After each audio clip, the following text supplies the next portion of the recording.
3 million independents were blocked from voting in Florida this week. And this is what you get. More and more extreme party nominees from both sides. The DSA nominees, what you're getting from them, I believe, is you're getting a loss in the general election, especially in red and purple states where independents can vote. Florida is not Manhattan. Michigan is not Manhattan.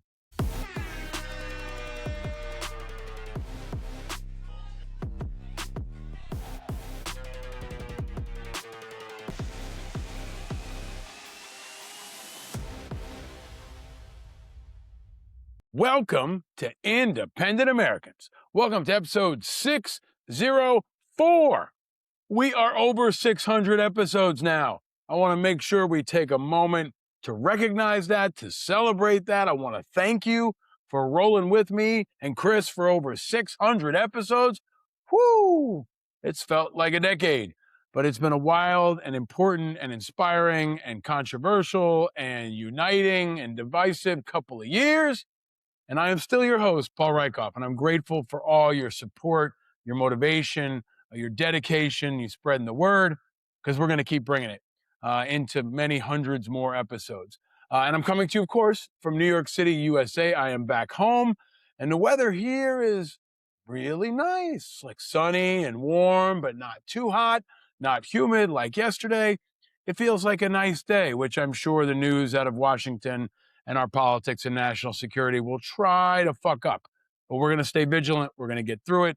And I'm going to give you a new artist every single day. And the artist of the day today, the one I sort of introduced to my boys today because they know them pretty well, is Imagine Dragons. I love Imagine Dragons. Do you love Imagine Dragons? I feel like you know them. If you don't know them, you probably have heard Radioactive or Thunder or Believer. I'm picking them in part because my kids did rock and roll camp and they played two songs from Imagine Dragons. They rocked out. My little guy was on drums. My big guy was on guitar. Both of them sang, and it was pretty damn inspiring, but it reminded me that I like Imagine Dragons. And I also like to bring you the 5 I's in every single show: independence, integrity, information, inspiration, and impact. No guest today. I haven't brought you a solo episode in a little while, so you're getting it today. It's being recorded on Whiskey Tango Foxtrot Wednesday. And I want to recognize that because we haven't heard that song in a while. And I like the music, and Chris is going to play it here. What the fuck Wednesday? What the fuck Wednesday?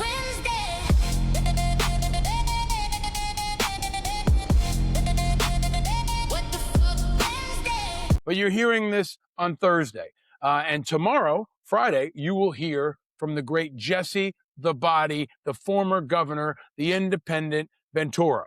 He will be here with me exclusively again to let it fly on everything. You want to come back for that. You want to let your friends know, whether they're wrestling fans or political fans or not. Jesse is a man who speaks truth to power. He gives no shits, and he will not be holding back on Trump, on Hegseth, on the Iran war, on ICE, on wrestling, on anything else that comes to his mind. So he will be here tomorrow, but today it's just me and you, and I'm going to help you stay vigilant.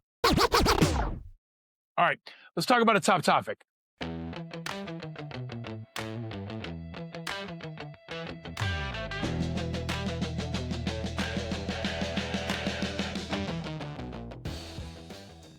It is Florida. In the midst of August, a lot of folks might not be listening to podcasts. They might be tuning out. They might be at the beach. They might just be sick of all of it. But there are still really important primaries happening just about every Tuesday. And this week, it was Florida. And if you don't know, if you don't follow me on social media, if you don't follow Independent Veterans of America, you should, because then you would know that 3.3 million Floridians couldn't vote this week.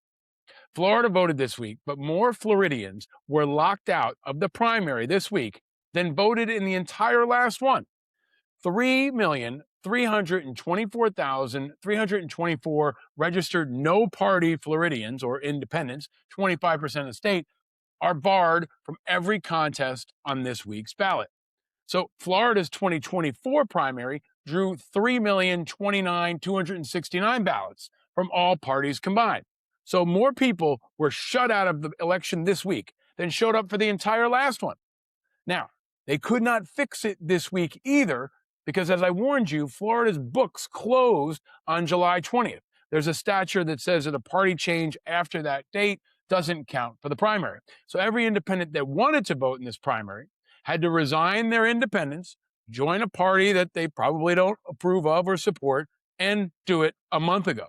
And among them, that would have been 640,784 veterans. Over 600,000 veterans are independent and blocked out. Now, this is how they quietly and sneakily shut us out of elections and deny us our voting power as independents.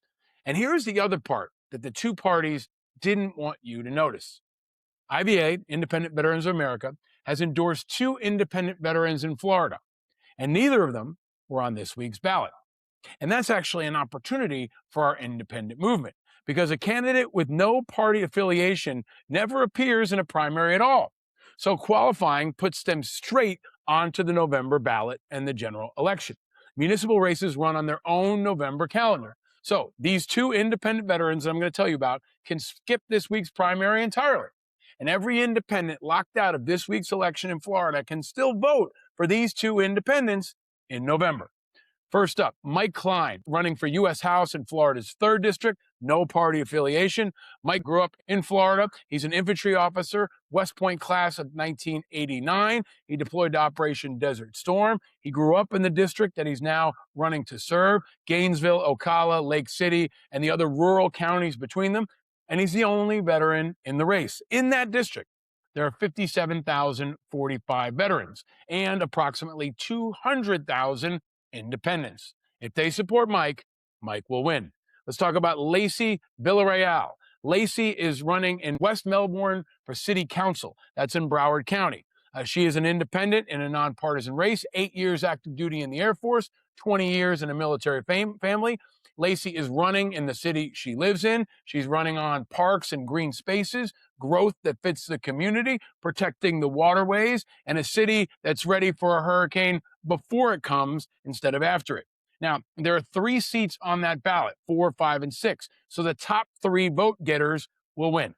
With your support, and if you spread the word, that will include Lacey Villarreal. These candidates are linked in the show notes here. You can also always go to Independent Veterans of America for more. They are providing hope. They are providing inspiration. Now let's look at this week and how it actually decides a lot in Mike's district. The Republican incumbent in Florida's 3rd drew no primary challenger at all. And the only congressional contest on that ballot this week, on Tuesday, was the Democratic primary. And the nomination for that side, the nomination on that side, is the side that lost a district by 23 points in 2004. The Democrat has no shot in this district. So every no party or independent voter in Florida's 3rd has been shut out of a race that was really already decided before it started. But in November, all of those folks that were shut out can still vote for Mike. And that's the argument for independence in one district. And it repeats in all 67 counties in Florida, from 390,000 locked out voters in Miami-Dade County to 270 in Lafayette County. Now, no party is funding these candidates, our independent candidates. No PAC money, no billionaire is funding this. But both parties want to stop it. 3 million independent Floridians had no say this week. But we're doing all we can to let them know that they have independent vets worth voting for in November. Your support, your participation, you spreading the word, that makes it possible. So keep it coming. Keep letting your friends know. Invite them to declare their independence. Share this show with them. Tell them about Lacey and Mike and all the other independent candidates I've been telling you about. And we at Independent Veterans of America and on this show will keep recruiting, amplifying, and fighting. And we will keep going on until victory in Florida and nationwide. Onward. Onward we go. Stay vigilant. Stay vigilant. Stay vigilant. All right. Now, I just came back from a pretty long run, so I might be a little red. I'm definitely a lot thirsty, but I am still focused on these primary results this week that I think you need to know about. Let's talk about the results. Let's talk about the results in Florida. Adam Carlson is an analyst who posted on Twitter or X, stick a fork in it. Angie Nixon defeats Alex Vindman in the Florida Senate Democratic primary. This has been considered an upset. Angie Nixon is the progressive socialist. Alex Vindman is a more moderate Democrat and a veteran. He's been on the show. Vindman outspent Nixon 13-1. And it was a pretty big upset by a progressive candidate over the much better funded establishment candidate. It looks like 54% to Angie Nixon, about 46% to Alex Vindman. Now, I think this is really, really important because it's another example of how the Democratic Socialists of America and the socialists, the far left of the Democratic Party, have hijacked the closed Democratic primary system in America. It happened in New York. It happened in Michigan. It happened in Seattle. It happened in Washington, D.C. It keeps happening. The Democratic Socialists are really good at organizing. They're really good at getting out their far left partisan people, and they've been figuring out how to run the table, and the moderates and the establishment haven't figured out how to keep up with them or how to stop it. So they scored another huge short-term win that will result in another huge general election defeat because 3 million independents were blocked from voting in Florida this week. And this is what you get. More and more extreme party nominees from both sides. And the DSA nominees, what you're getting from them, I believe, is you're getting a loss in the general election, especially in red and purple states where independents can vote. Florida is not Manhattan. Michigan is not Manhattan. And I think these progressive DSA candidates are going to struggle to win in these purple and red states badly, especially among independent Americans. You can learn more about the failed primary system in Florida and nationwide at independentveteransofamerica.org. It's also linked in my bio. This episode of Independent Americans is sponsored by Kalshi. We make predictions every single day. We talk about it on this show: politics, pop culture, the economy, the biggest stories making headlines all across America and around the world. Kalshi, America's #1 prediction market platform, lets you trade those predictions in a live market. If you haven't checked it out, now is the time, especially around politics and the elections. Will Trump buy at least part of Greenland? If you think he'll do that before 2027 and you wager $100, it'll pay out $2,019.24. If you think it's going to be before January 20th, 2029, it's 17%. You can also pick whether or not you think the Republicans or the Democrats are going to win Congress. You can pick who you think the Democratic nominee will be, who the Republican nominee. It would be great to see if there's an independent nominee. There's a lot that you can wager on, but on Kalshi, you're trading against peers in a live market, meaning there's no house. And as the probability changes, you can buy in and out of your position. It's fun. And if you listen to this show, you can stay ahead of the curve.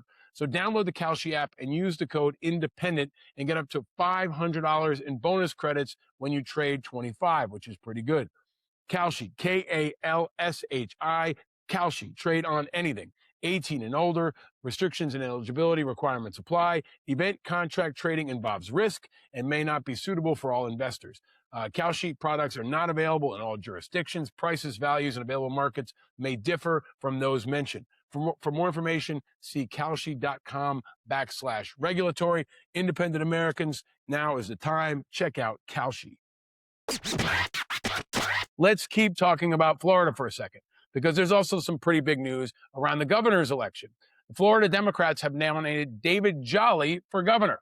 Second time in a row, they've run a former Republican for the state's highest office. He'll face Republican Representative Byron Donalds, who has huge support from Donald Trump. He's been a big accolade of Donald Trump. He's been very loyal to Trump, and it seems like he may get rewarded with the governor's office. Now, David Jolly used to be a Republican. You may know him from MSNBC. We've appeared together. He left the Republican Party, and he could have run as an independent, but he decided to run as a Democrat in Florida. I think he'll regret that decision after he loses in November, if not sooner. I actually will invite David Jolly and, of course, Byron as well to come on this show and talk about that race and talk about how and if they're going to appeal to independents. But I think you're seeing, in a place like Florida especially, that people are sometimes often unhappy with Donald Trump and the GOP. But they are as unhappy, if not more unhappy, in a red state like Florida with the Democratic Party. And that's going to drag him down. So, doesn't look good for Democrats in Florida, looks good for Trump and the Republicans, and independents will be the difference. So watch this space and stay vigilant. All right, let's talk about another southern state, South Carolina. Now, this might be below the radar. If you don't know, Senator Darlene Graham is the daughter of Lindsey Graham. She was installed by President Trump after Lindsey Graham died. She has no foreign policy experience. She has no political experience. She's never worked on the Hill as a senator, but she is now the inputted senator of South Carolina. And rather than just stepping aside and having an election run its course, she decided now to run for this race. And she was in the primary, and she is in the Republican debate that happened on C-SPAN this week. And she was asked some pretty standard questions. It did not go well. They asked her about Taiwan and the South China Sea, and I really want you to hear and or watch this answer. Play the clip, Chris. Senator, if you want to respond, or we can move on. It's your choice. That's okay. We'll move on. Okay, we'll move on. All right. Okay. Go ahead. On the national security question as well, Senator, are Taiwan and the South China Sea national security issues for the United States? If so, why? I'm sorry. Could you repeat the question? Are Taiwan and the South China Sea national security issues for the United States, and if so, why or how? I'm just going to be honest here. I'm not on national security. I'm not that informed on national security, but I do support the military. My brother was in the Air Force for 33 years, so I will do everything I can to support the military. So she says, national security is not my thing, not my area of experience, but I do support the military.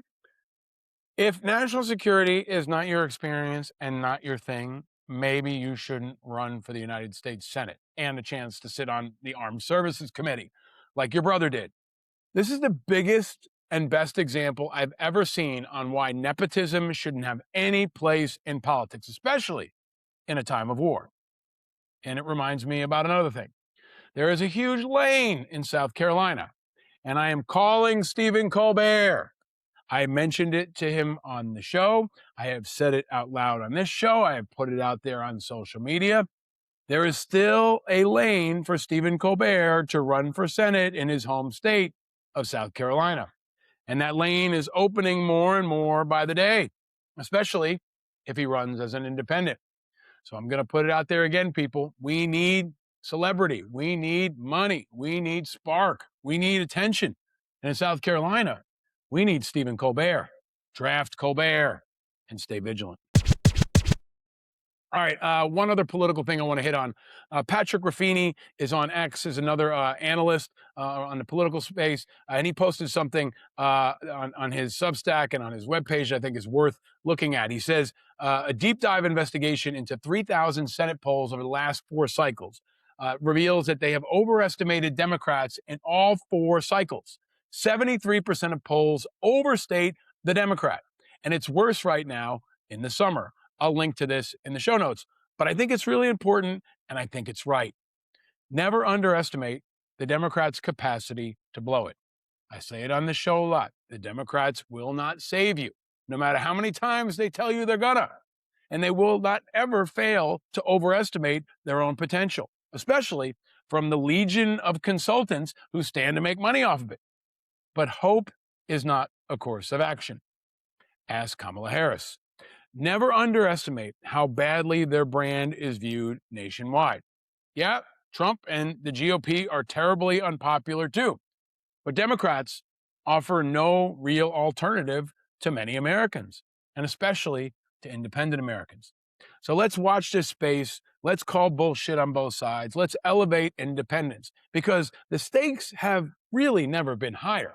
I haven't done one of these one-on-ones in a while, but Trump is still all gas and no brakes, nothing slowing him down.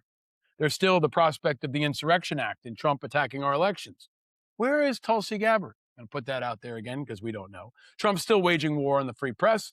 He's still waging war against your health. There's a measles outbreak in Iowa. He's still trying to take over the Western Hemisphere in other parts of the world. Ukraine is still bravely fighting against Putin. And now Kim Jong-un and the North Koreans, they're begging for Patriot missiles. And Trump is busy building an airport in the back of the White House that nobody wants. He's still threatening Greenland. There's still Venezuela. Don't forget we toppled their leader, and he's sitting somewhere in Brooklyn right now. There's, of course, Gaza and Israel. There is Iran, which continues to spiral, and, of course, the threat of attacking Cuba.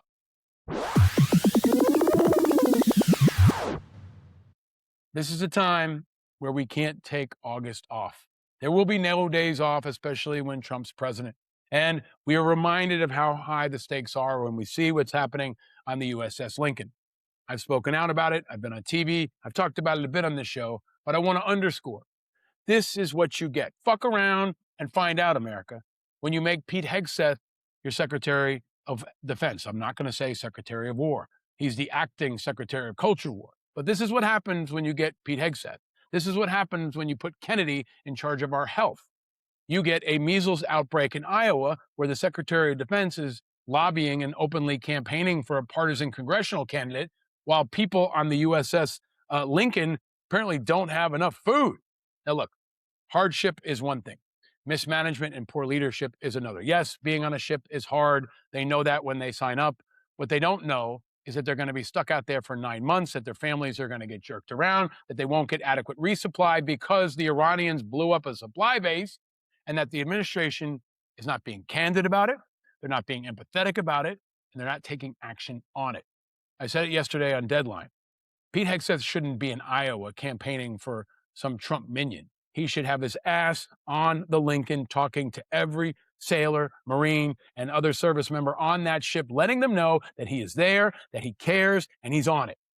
And if he won't say that and do that, you need to. Put the word out there to these military families that even if our Secretary of Defense and our president doesn't support them, we do.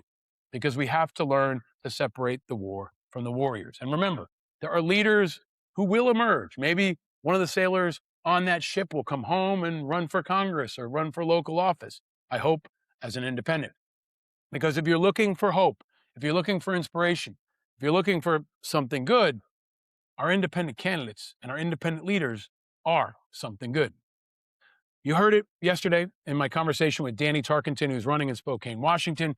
You've heard it from Brian Bangs and Todd Achilles and Seth Bodnar and Ty Pinkins and so many other candidates for years on this show. It's happening, folks. They're winning. They won in Washington a couple weeks ago. They're going to win in places like Florida, and they could win one or maybe more Senate seats. It's happening now because independent Americans and independent veterans are the people's champion. We're not moving the needle. We are the needle. You heard that from Danny Tarkenton, and tomorrow you'll hear it from the man himself, the guy who did the thing and won a race for governor when everybody said he couldn't. Jesse, the body, the governor, Ventura is back. He will be back tomorrow, and we will have more conversations that you need to hear and know. We'll talk about open primaries. I'll hit on culture. I'll hit on sports because there's still a lot going on in sports. Baseball's been great. The Little League World Series is here. But as we enter a new phase of summer and get closer and closer to the fall and, thankfully, football season, we will stay on all these issues. We'll bring you the guests that matter, and I'll help you all stay vigilant. All right, just a couple of important notes. We're still daily. If you're new here, we hit number 15 this summer on the podcast charts. Thanks to your support. Follow and subscribe everywhere. Be sure to get Independent Americans merch. It exists. It's at independentamericans.us, where you can also join our Patreon community, and you can sign up for our free daily newsletter, TMI, The Morning Independent. It's awesome. It looks cool. Chris has done a great job on the design, and it'll get you up to speed really fast every morning for free. Be sure to subscribe, especially on YouTube as well, where you can watch this episode and all others. Check out our sponsors.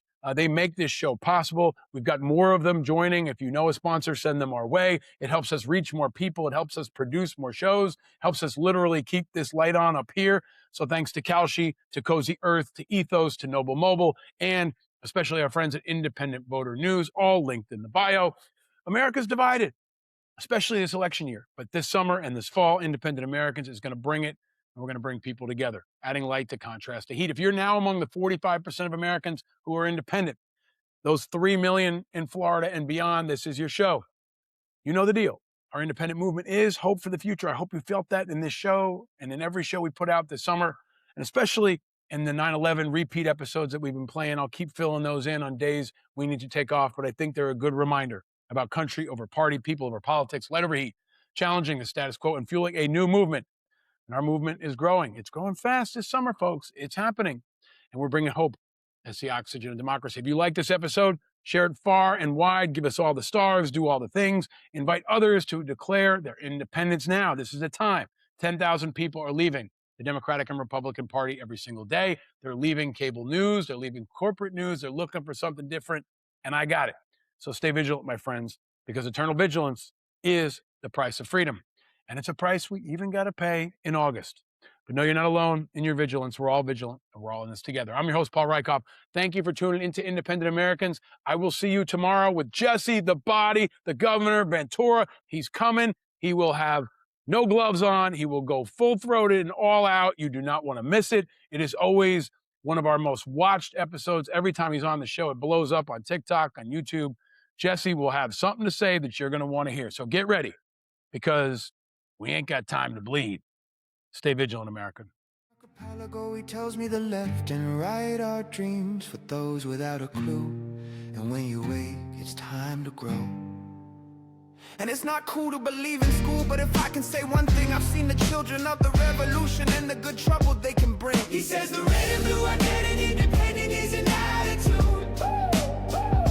An island in the sea of rhetoric and archipelago, he tells me the left and right are dreams for those without a clue. And when you wait, it's time to grow. Powered by Righteous Media.